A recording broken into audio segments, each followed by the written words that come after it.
Hola chicos, bueno, bienvenidos a este segundo video de bases de datos, donde, bueno, estuvimos hablando en el video anterior, haciendo una pequeña introducción de la materia, que los temas en los cuales nos íbamos a centrar era el modelo entidad-relación, el modelo relacional y SQL, fundamentalmente, para terminar después con una pequeña introducción al modelo orientado a objeto de bases de datos. Así que a partir de este video vamos a comenzar con el modelo entidad-relación, a ver, con algunos ejemplos muy prácticos para que lo lleven a cabo.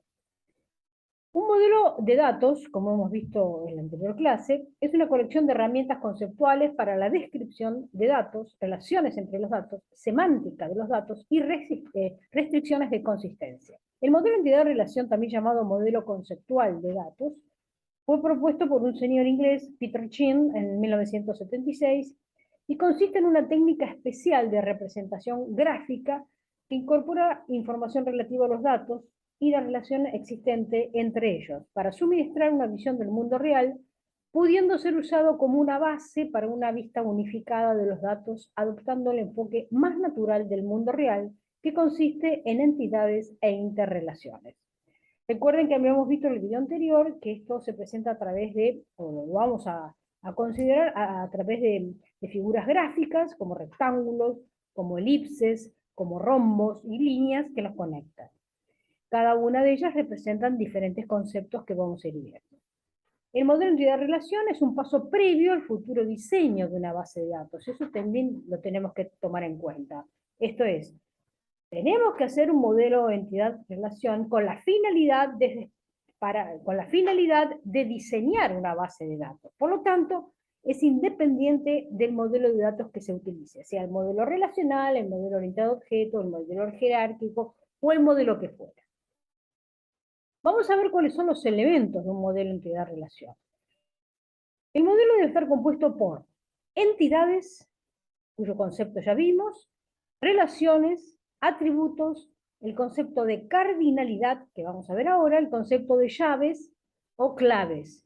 En general, en castellano se usa la palabra claves, llaves porque viene de la traducción en inglés key, ¿no?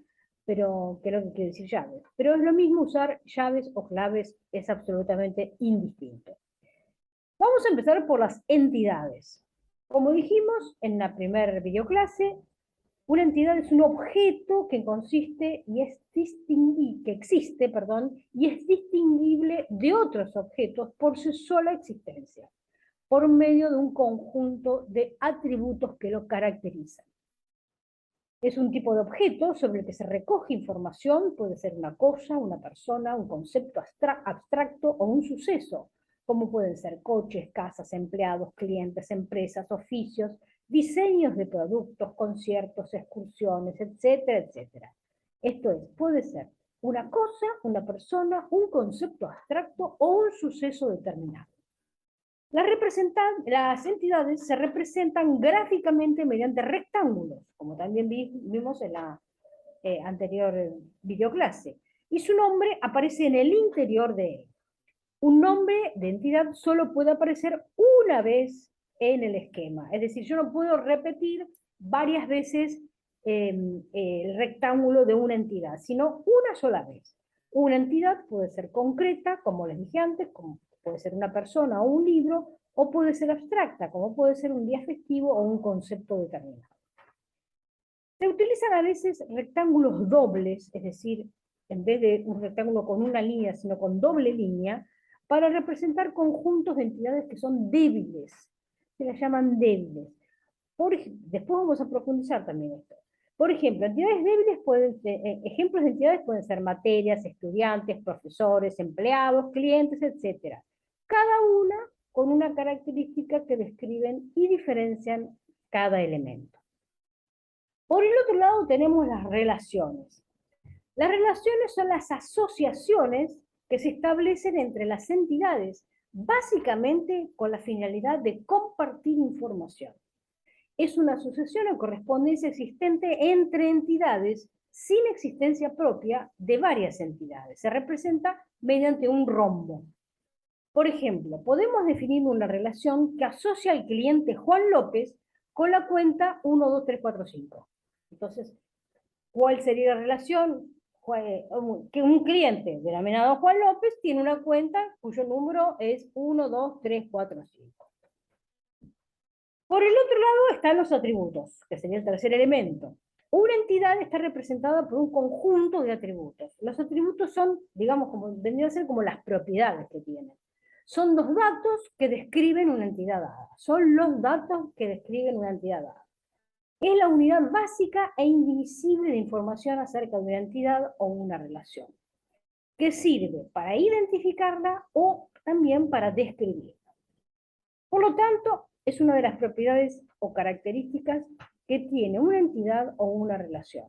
Se representa mediante una elipse o un círculo que adentro lleva su nombre. Por ejemplo, de la entidad vehículo, un vehículo determinado, un auto, se pueden establecer atributos como marca, modelo, color, chasis, placa o patente, etcétera, etcétera, etcétera. Distintas cualidades que pueda llegar a tener una entidad denominada vehículo.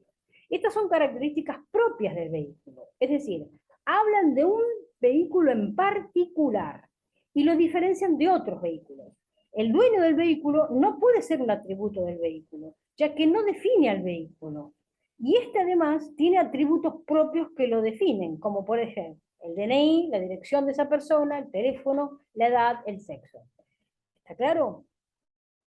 Cuando se representan los atributos, pueden usarse elipses dobles para representar atributos multivalorados y elipses discontinuas para denotar atributos derivados. Después vamos a ver este concepto. Los multivalorados serían atributos que tienen muchos valores, o distintos valores. Vamos a ir de a poquito viendo que la representación gráfica de los atributos normales es una elipse, y si son multivalorados tendrán una doble línea. Así como tenemos entidades que tienen un rectángulo, entidades dobles serían entidades débiles, que tienen doble línea.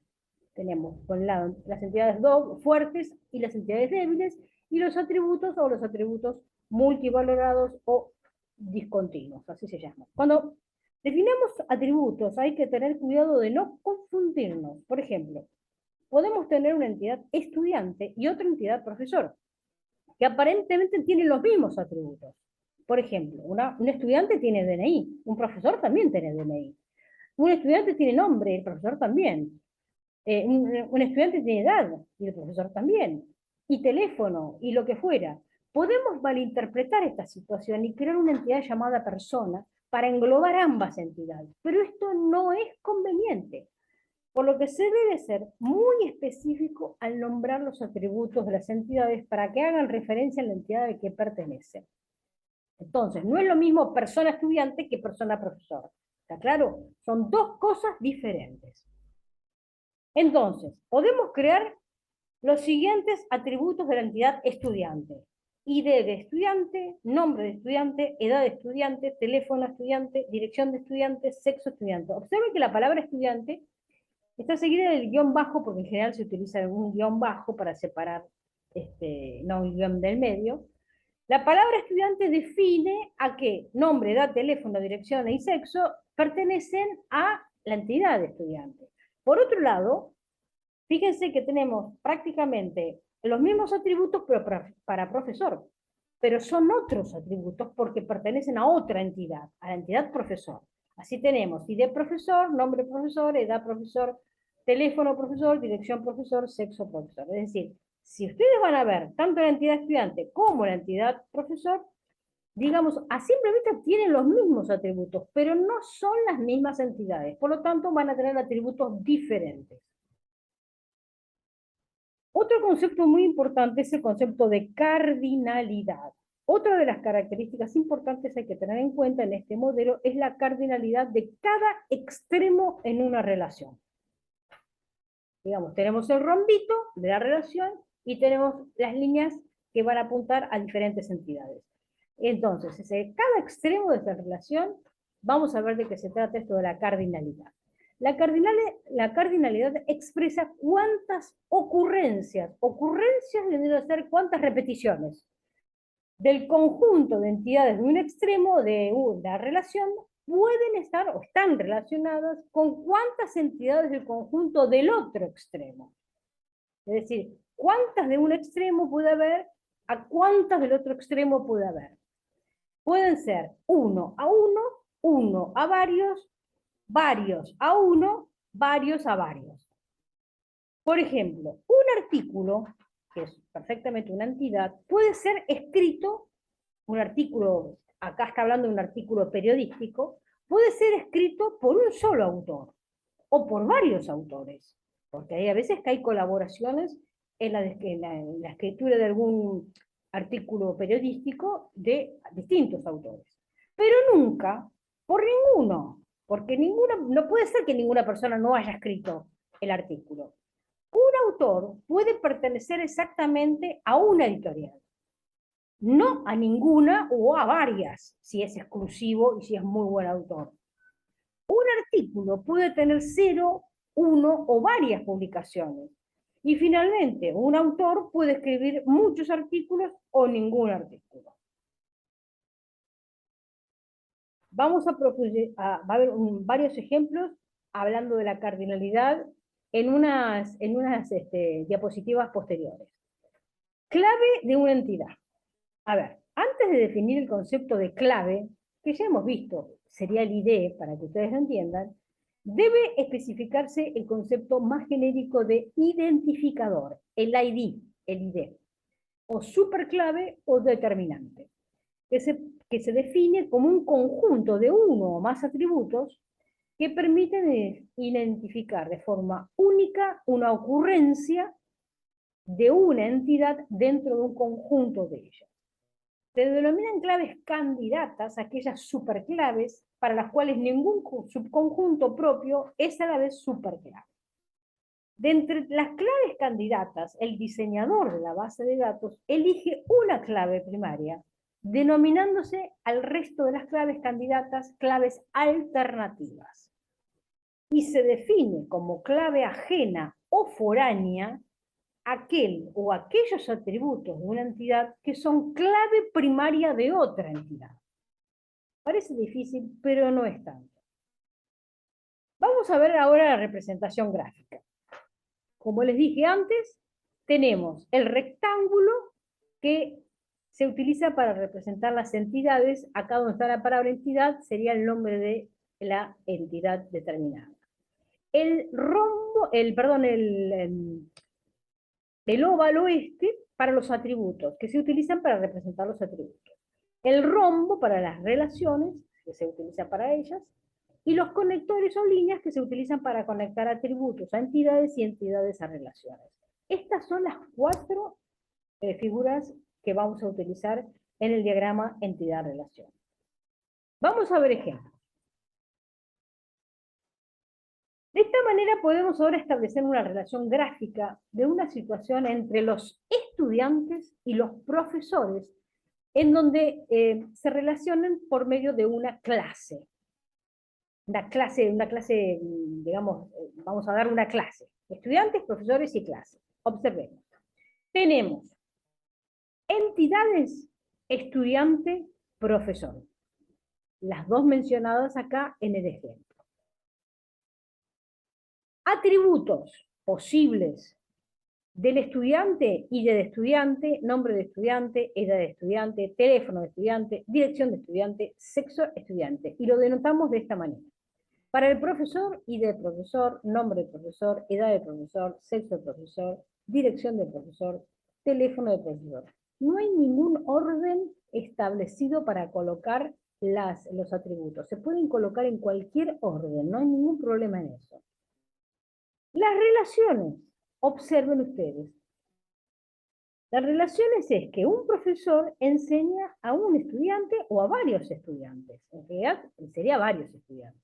Entonces, la relación se establece entre las entidades con el rombo y del medio lo que hace la relación. El profesor enseña al estudiante. Un profesor enseña a varios estudiantes. Esa es la idea. Entonces, ahí está diagramado el diagrama de entidad-relación para esta representación gráfica entre estudiantes y profesores.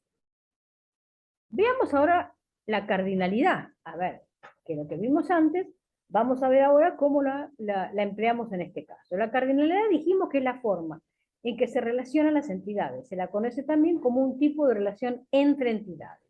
Hay tres tipos: uno a uno, uno a muchos, también se lo puedo decir muchos a uno, y muchos a muchos. ¿Cómo se denota? En general, uno a uno se puede usar un 1, 2 puntos, 1. Algunos ponen 1 punto y coma 1. El 1 a muchos puede ser 1, 2 puntos n, en general es así, así se pone. Muchos a muchos ponen nm o nn, con punto y coma, con 2 puntos, es indistinto. Vamos a ver cómo lo escribimos esta cardinalidad dentro del diagrama de entidad-relación. Veamos ahora la relación, vamos a ver una por una las relaciones, la cardinalidad. Empecemos por la relación 1 a 1. Se presenta cuando una única ocurrencia de la entidad A se relaciona con una sola ocurrencia de la entidad B y viceversa. Una sola ocurrencia de la B se relaciona con la de A.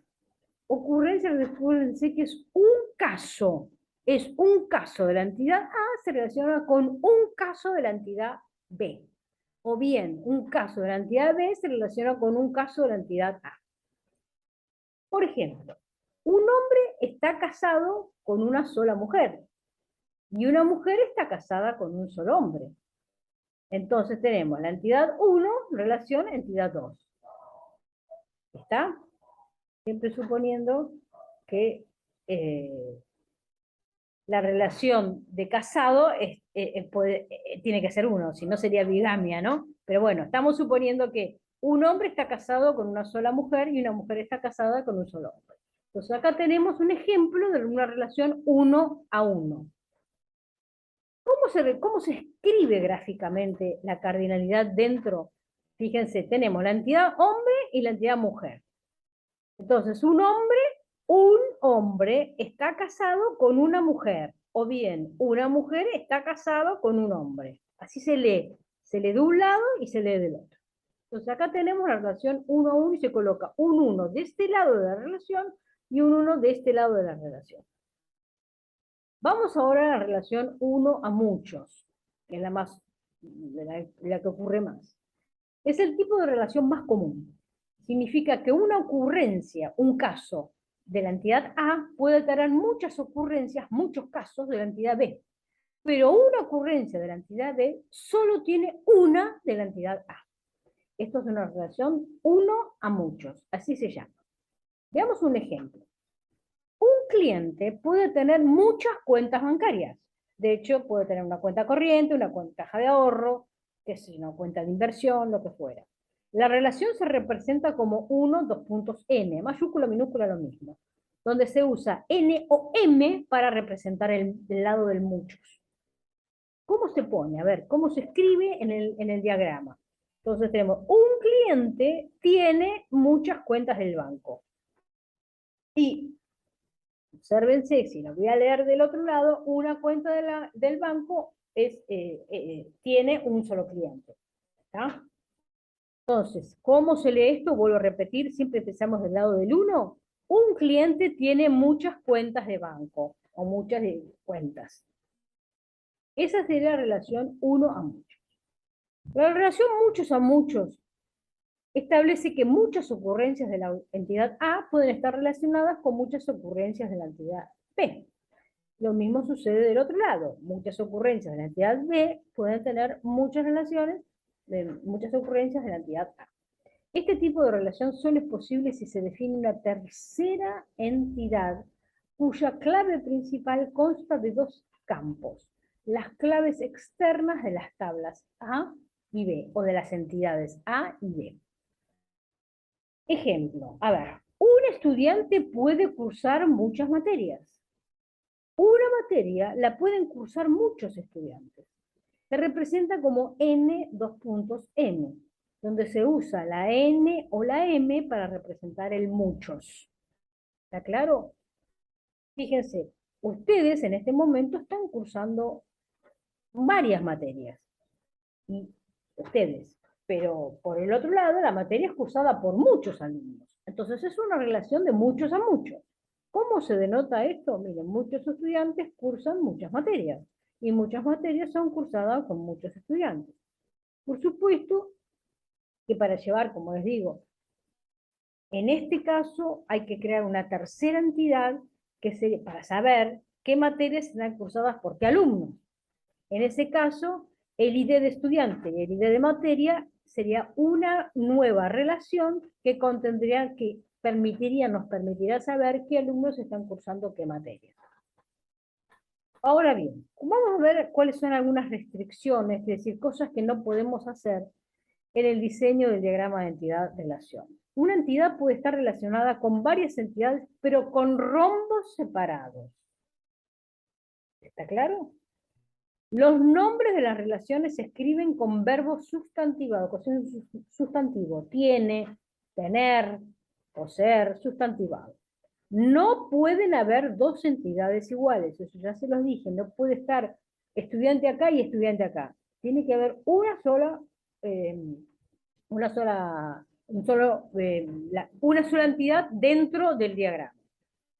El orden de las entidades no importa, no tiene ninguna importancia si está a la izquierda, a la derecha, abajo y arriba, no importa. El orden del nombre de los atributos no importa, tampoco eso no tiene ninguna importancia. Cada atributo solo puede tomar un valor en el dominio en el cual está inscrito. Eso es. A ver, ¿qué quiere decir esto? El dominio sería, si un atributo es un atributo como puede ser el número de legajo, si es un número de legajo, el dominio es el número de los números enteros. Por lo cual, esto no puede estar, tiene que tomar un valor y no puede tener otro valor. Dos entidades no se pueden conectar directamente entre sí nunca, nunca. Se deben hacer a través siempre de una relación. Dos entidades nunca se relacionan entre sí, tiene que haber una relación entre ellas. La cardinalidad, uno a uno, uno a muchos o muchos a muchos, debe escribirse sobre la línea de la relación, para un lado y para el otro. Para definir la cardinalidad se debe hacer ciertas preguntas. Ahora después nos vamos a ver en el ejemplo qué preguntas tenemos que hacer. Vamos a tratar de evitar diseños con relaciones circulares. No pueden haber entidades o relaciones independientes y un rombo solo puede unir dos entidades. Esas son algunas restricciones en el diseño de la relación. Entonces, acá está tachado lo que no se puede. No puede haber relaciones circulares. Esto no puede estar, no puede ser circular. No puede haber relaciones independientes. ¿Qué es una entidad sola acá? No puede ser.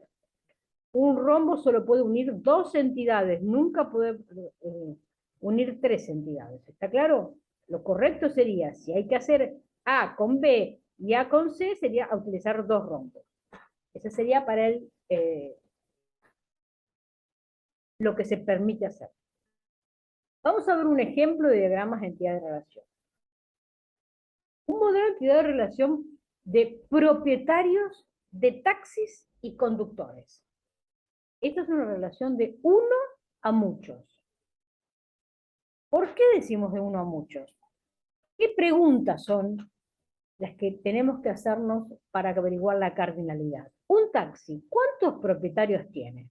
Respuesta, 1. El 1 se pone en propietario. Un propietario, ¿cuántos taxis tiene? Respuesta, varios. La N se pone en taxi.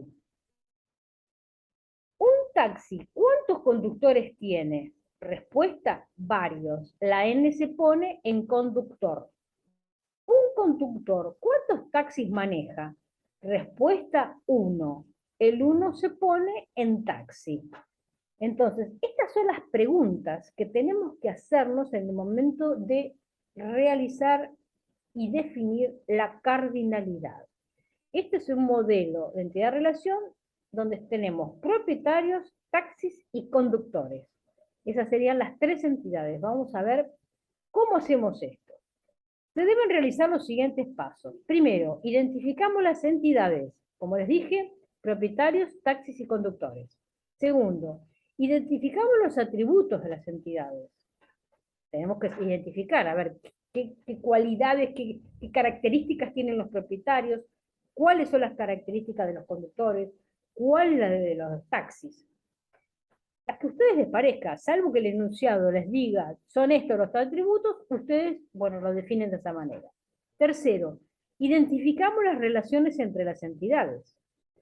Cuarto, colocamos la cardinalidad de las relaciones. Esos son los pasos a seguir. Identificar entidades, atributos, relaciones y establecer la cardinalidad. El primer paso es identificar, como les dije, las entidades. Tenemos taxi, propietario, conductor. Observen que está en singular. En singular. No ponemos taxis, propietarios, conductores, sino en singular. Las tres entidades.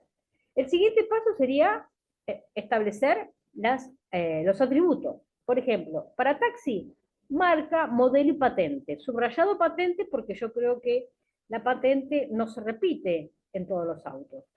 Si la marca, si el modelo. El propietario, una identificación de propietario, bueno, la que ustedes digan, DNI, puede ser, no sé, una identificación propia, lo que fuera. El nombre del propietario, el teléfono del propietario. El conductor, una identificación, una clave primaria para este caso, un teléfono del conductor y el nombre del conductor. Ese sería el paso 2. El siguiente sería establecer las relaciones. A ver, si dijimos que tenemos que un propietario puede tener muchos taxis, recuerden que el propietario posee taxis. El taxi se conduce, el taxi es conducido por conductores. Entonces, observen cómo se coloca. Con una sola palabra dentro de la relación es suficiente para establecer el vínculo que existe entre cada una de estas entidades. Entre propietario y conductor no hay ninguna relación, porque acá en teoría entendimos que el propietario no maneja. Entonces, si el que maneja es el que conduce el conductor, el que conduce es el taxi, el que conduce es el conductor o el chofer, llamémoslo de esa manera, en ese caso vamos a establecer, en conductor los atributos de nombre, teléfono e identificación. No hay ninguna relación entonces entre propietario y conductor, porque se supone que el propietario no conduce el taxi. Y por último establecemos las cardinalidades, como les dije. Un propietario puede tener muchos taxis. Entonces, ¿dónde ponemos el 1 del lado del propietario? Un propietario posee muchos taxis. Y un taxi solo puede ser es conducido por muchos conductores. ¿Estamos? Obviamente que un conductor puede conducir un solo taxi por vez. Eso desde ya. Entonces las relaciones las ponemos de este lado. Hasta acá, chicos, tenemos un ejemplo concreto de cómo realizar un diagrama de entidad-relación. Recuerden siempre, estableciendo lo siguiente. Identificamos las entidades, identificamos los atributos de las entidades, identificamos las relaciones entre las entidades y luego colocamos la cardinalidad de las relaciones. Esto es para establecer, para realizar los ejercicios, las actividades que van a tener que realizar en este caso como práctica.